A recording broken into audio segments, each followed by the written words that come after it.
أعوذ بالله من الشيطان الرجيم. بسم الله الرحمن الرحيم. والتين والزيتون وطور سنين وهذا البلد العمين.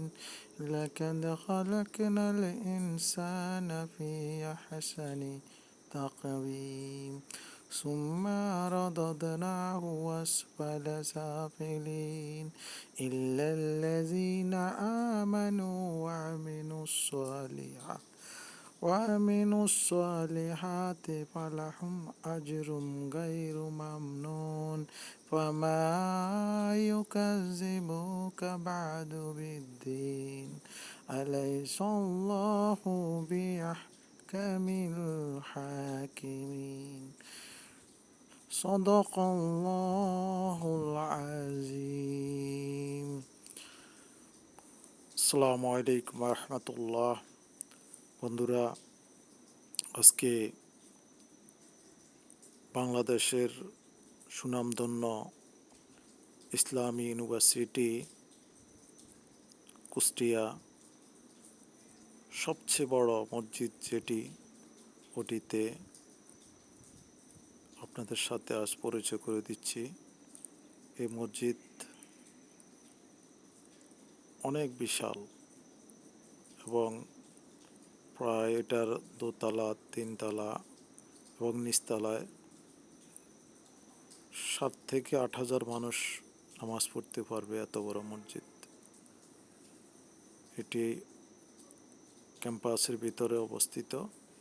এই মসজিদটি বাইরে থেকে অনেক সৌন্দর্য, ভিতরেও মোটামুটি সৌন্দর্য আছে, তবে ফুল কাজ এখনো শেষ হয়নি। এটা এখনো শেষ করতে পারেনি পুরো কাজটা। তো আপনারা যারা কোথাও বড় বড় মসজিদে অনেকে গিয়ে নামাজ পড়েন, যদি কেউ আসতে চান এই মসজিদটিতে এসে আপনারা নামাজ আদায় করতে পারবেন। এবং মসজিদটিও অনেক সৌন্দর্য, আল্লাহর রহমতের মসজিদ।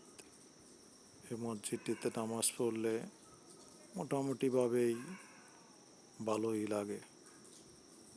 তো আপনারা যারা আশেপাশে আছেন তারা তো আসবেন, আর দূর দূরান্ত থেকে অনেকে এসব মসজিদ দেখলে বা দূর দূরান্তে ভালো মসজিদ দেখলে অনেকে গিয়ে নামাজ আদায় করেন।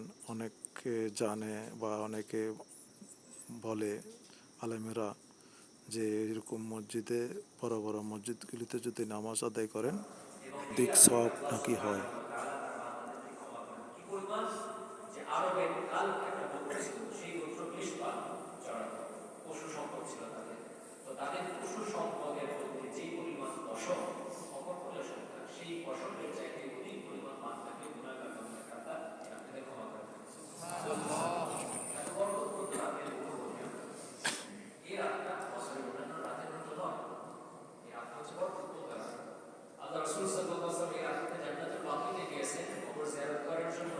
যারা শুহাদায়ে কেরাম ছিলেন, সাহাবায়ে কেরাম, তাদের কবর জিয়ারত করতেন, পড়ছিলেন।